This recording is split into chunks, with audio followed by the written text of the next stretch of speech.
Puluhan warga dari berbagai unsur yang terhimpun dalam relawan kawan Sandi Kota Banjarmasin mendeklarasikan Sandiaga Salahuddin Uno untuk maju sebagai Presiden 2024. Deklarasi berlangsung di Siring kawasan Makam Sultan Suryansyah, Kecamatan Banjarmasin Utara, Rabu pagi.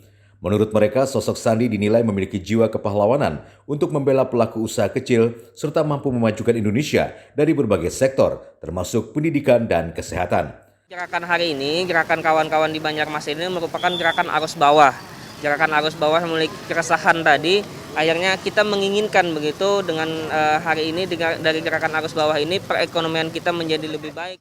Bagi kami pelaku UMKM melihat sosok Pak Sandi, beliau sangat mengerti keluh kesah kami.